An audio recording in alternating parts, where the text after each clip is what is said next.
Hello and welcome. My name is Marcella, and I think I know what you're thinking. You're thinking, what does this middle-aged woman know about prenatal yoga?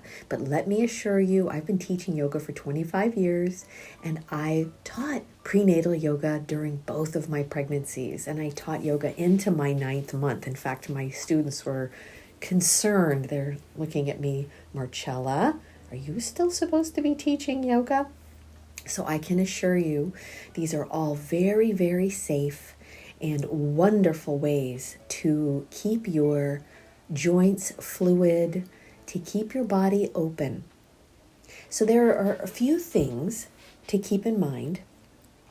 Number one, you don't want to lie flat on your back. And the reason why is because the weight of the baby compresses upon the superior vena cava and cuts off blood flow and supply to the fetus.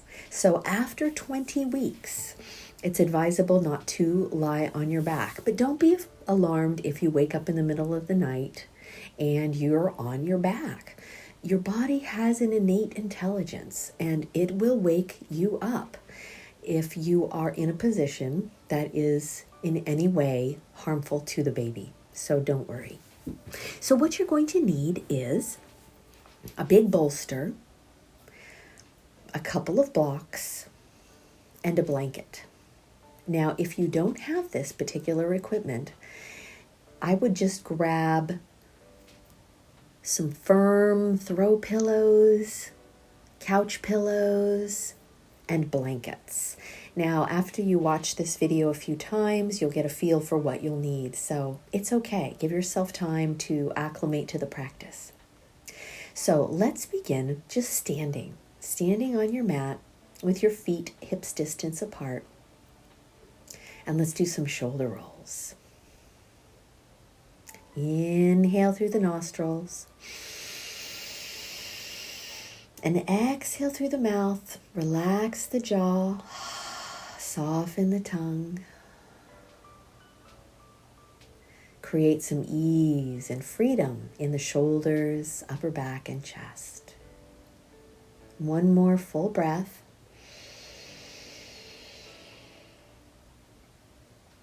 Exhale through the mouth or nose. Relax that little space between your eyebrows and all the muscles around your eyes. Okay, now just let your arms relax. Soften your knees. Make it so that your low back is not arched or tucked under. It's just nice and neutral. Nice and loose there. Now, as you inhale, let your arms float overhead, pausing at the top of the inhale. Soft elbows as you exhale. Let those arms float back down to your side like falling leaves. And again, inhale, sweep those arms up. If either of your shoulders are in pain, just stop. Stop before the pain. Exhale down, but always keep it symmetrical.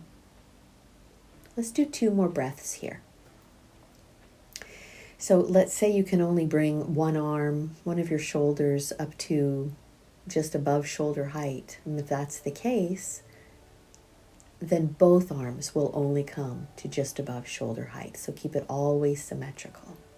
Okay, so now standing, imagine you have a big sponge of water on each of your shoulders. So 2 sponges of water. And you want to squeeze the water out of these big fat natural sponges. All right, so as you inhale, bring your shoulders up and squeeze, and exhale, relax it down. 2 more, inhale, Squeeze all the water out of those sponges and exhale, release. And 1 more, inhale, give it a good squeeze. Creating tension in those shoulders so that as you exhale now, letting that tension release. All right, now separate your feet wider than hips distance and go ahead and just bring your elbows down to your knees. Now you'll notice if you feel like you need a little more space there. So you could, if you'd like, come onto your hands, or widen your feet out more. What's really important here is that you not compress around the area of the uterus. So just to be really logical about this, in prenatal yoga, we don't do forward bends that compress the belly. So you want to keep your back flat. Back bends are good, but not letting your chest come forward and rounding the spine. We're really going to avoid that. All right, go ahead and roll yourself up slowly. Okay, now let's go ahead and drop down to your hands and knees. Your shoulders are over your wrists and your hips are over your knees. Your knees are hips distance. And let's rock from side to side, loosening up the outer hips. Breathe in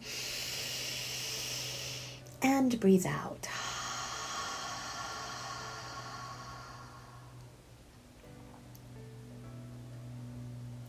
Now let's start to make it into more of a U shape. So you let your hips go to the right, slightly back, and to the left,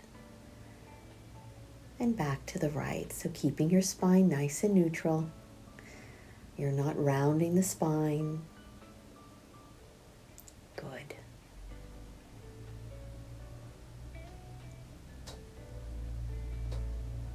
And then go ahead and bring it to center. From here, you're going to tuck your toes under and see how Ardha Mukha Svanasana feels, downward facing dog. This is a wonderful way to stretch the shoulders and the calves. But if it doesn't feel right in your body, then don't do it. Right heel, left heel, bending right knee, left heel, bending right knee, left knee, and pressing down opposite heel to stretch out those calves. Breathe in and breathe out. Drop down to the knees and then separate the knees wide, bringing the big toes together, and bring buttocks to the heels. Now, depending on how far along you are in your pregnancy, you will either just stay on your hands, lifting the tailbone up, or if you can come down a little further, you can take your bolster or your blocks out in front of you and rest your elbows on that blocks or on the bolster, keeping the back flat, but you're creating spaciousness there, opening up the hips. Now keep in mind that when you are pregnant, your body is naturally becoming more flexible. It's amazing. Your body is designed that when you are pregnant, you naturally become looser in your joints. And so it's important not to force, to push yourself too far, but to think about this is just openness, spaciousness. So the mindset of creating spaciousness. All right. From here, let's go ahead and come back up onto your knees. Now, if it hurts to be on your knees, I'd like you to place a folded blanket underneath your knees. Now, if you have a bolster, go ahead and take the bolster to your ankles. If you don't have a bolster, you're going to use a block on either side of the outside of your ankles. All right. So now, bringing your hands to your low back, tuck your pelvis under and bring your hips forward. Now, let your right shoulder drop back as you bring your right hand to the bolster or the block. You want to keep your hips over your knees the whole time. Now, very gently, reach the left fingertips up toward the sky and then slightly beyond the crown of the head. So you are creating some openness through the left side of the belly, the chest, the shoulder. Breathe into it. Breathe into that side. Notice how each inhalation creates a little bit more spaciousness and openness. One more breath. And then as you exhale, release that left arm down, bring it to center, and reestablish your hands on your low back. This time let your left shoulder drop back and find that bolster behind you or the block. You can come onto the fingertips or the hand, the palm. Take your time, nice and easy, bringing the right arm straight up to the sky and then beyond the crown of the head. Nice and open. So this is a back bend when you think about it. And back bends are wonderful for creating optimal amount of space. Just think about how much space the baby is taking up. Your internal organs are having to move out of the way. So it's good to have as much space as possible. One more breath. And on the exhale, release the right arm down to your side, bring it to center. Come back to your hands and knees. And now you have a choice to either let your hips once again rock from side to side, or if it feels delicious and it feels right in your body, go ahead and bring yourself into downward facing dog again. And walk the dog right heel, left heel, right heel, left heel.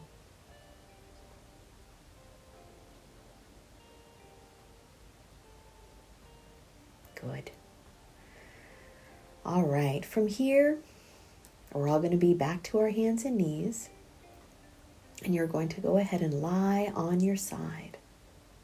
Your knees are bent, propping yourself onto your hand, or you can rest your head on your arm. But you want to feel like you're not rolling forward or back. You're feeling centered. Now, depending on where you are in your pregnancy, it might feel more comfortable to place a folded blanket just underneath your belly to support it. And this will feel very comfortable. And once you have your blanket supporting your belly, go ahead and take your top knee up into your armpit. And rotate your ankle. So you're bringing your thigh towards your side ribs. So believe it or not, this was the position that I was in when I gave birth to my first child. And I wasn't expecting this to happen, but it's just what happened. It was the only position that I could be comfortable in. And so that's what happened. So every time I come into this position, I think of my first daughter. All right, now from here, grab onto the back of your hamstring and play with straightening that leg out a little bit. It doesn't have to straighten out all the way. If it feels good, you could slide the hand more toward the calf or the ankle. There is no goal as far as the strongest pose. The goal is to be present in your body and to treat your body with loving kindness and compassion at such a very, very special time in your life, in your personal history. To think of your body as like a temple to this baby that is coming in to your life and into this world. Breathe in and breathe out.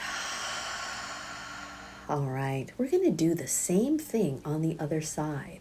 And I'm going to flip all the way over, but you don't have to. You can just turn away from the screen.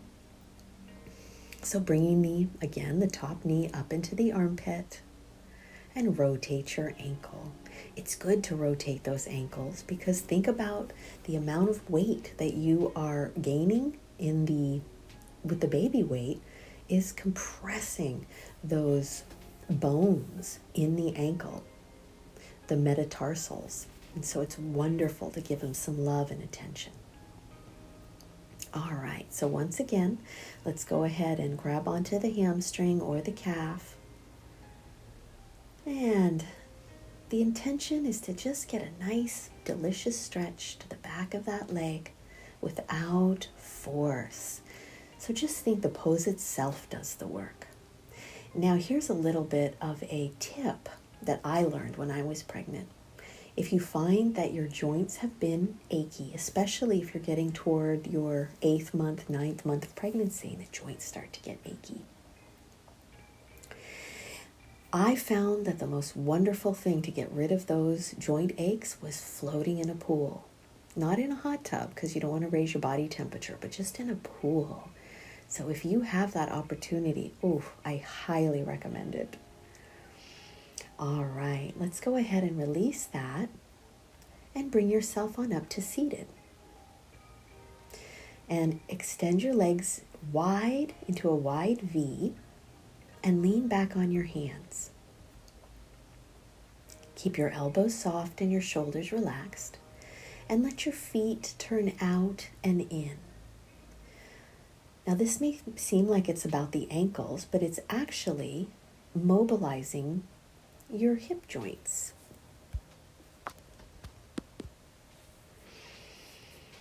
And you can see how the femur, which is the bone in your thigh bone, is rotating all the way in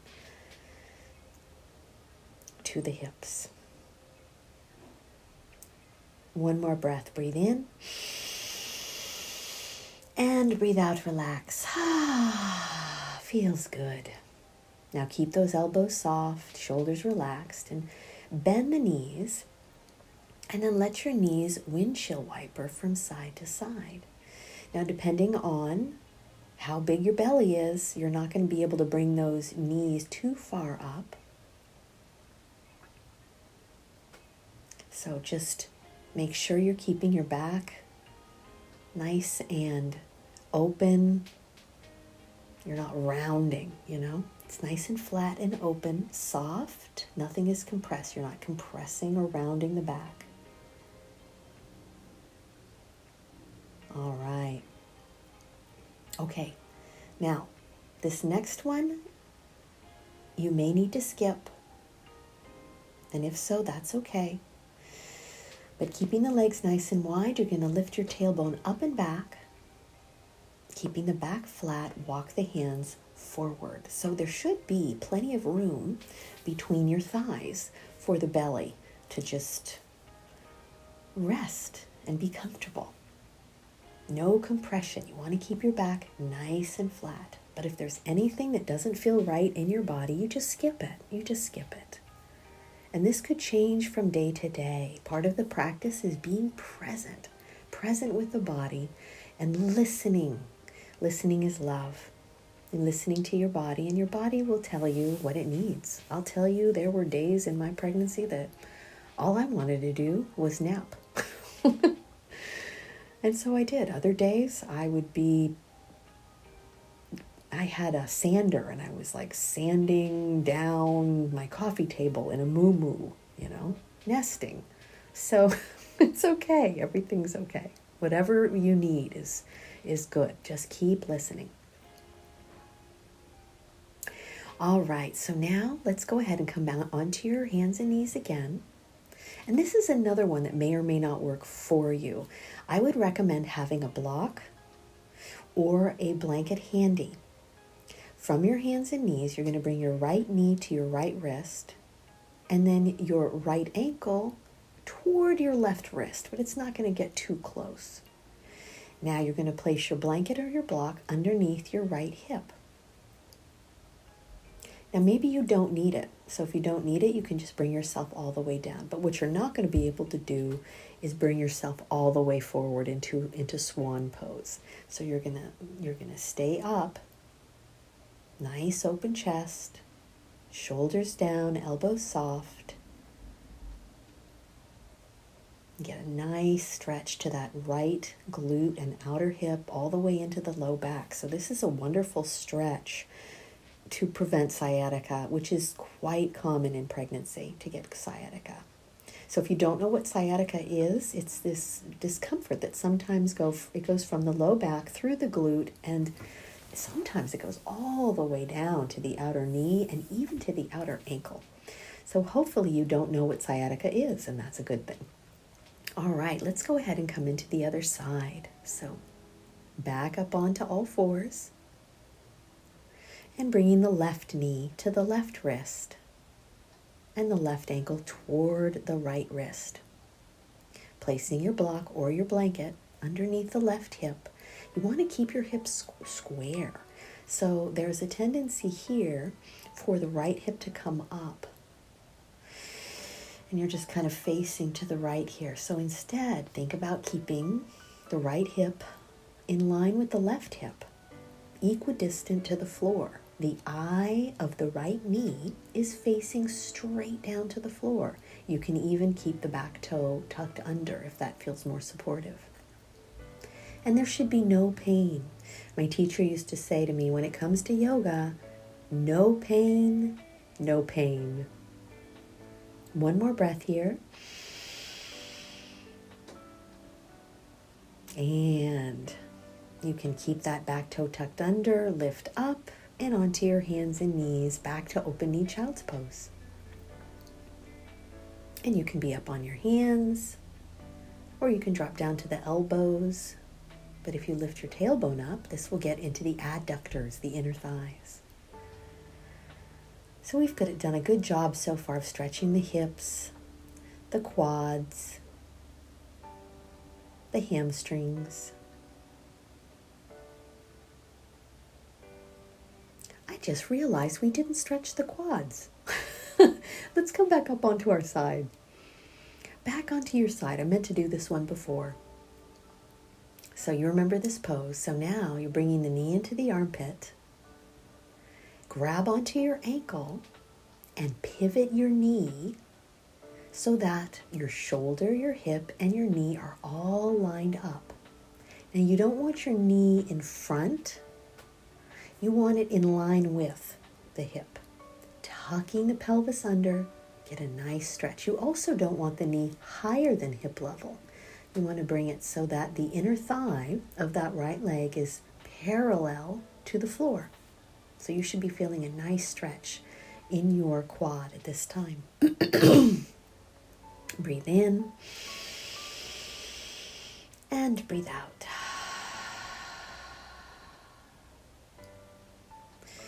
So when it comes to the baby, some babies are really easy and some babies can be colicky. And this is what I would plant into your heart. The first 3 months, you may enjoy and you may not. My hope for you is that it's wonderful. And it's wonderful and you just cherish every moment. But if you find that it's a challenge and far more challenging than you ever expected, please remember these words. The first 3 months, just get through it. Just get through the first 3 months. Try not to think about it too much or judge it or criticize yourself. All right, let's do the other side. So coming into the other quad. The best way again is to bring the knee into the armpit, grab the ankle, and let's go ahead and stretch out that thigh. When you judge yourself, you break your own heart. And you are indeed entering into a new chapter in your life. A chapter where you are responsible for somebody else's life. And it can be very humbling. My daughters are teenagers now, and I have witnessed their development. And just when you think you've figured out their stage of development, they're already onto a new one. And so it really teaches you how to surrender, to go with the flow, and to rely upon the wisdom of those who have done it before you. Let's stay in for one more breath. If anyone ever asks you for help, if anyone ever asks you if you need help, say yes. Say yes. All right. And now let's go ahead and come back to your hands and knees. And let's come into downward facing dog just long enough to walk your hands and feet toward each other. And keep your feet wide if that's helpful. And you can bring your hands to your knees. Support yourself as you bring yourself up to standing.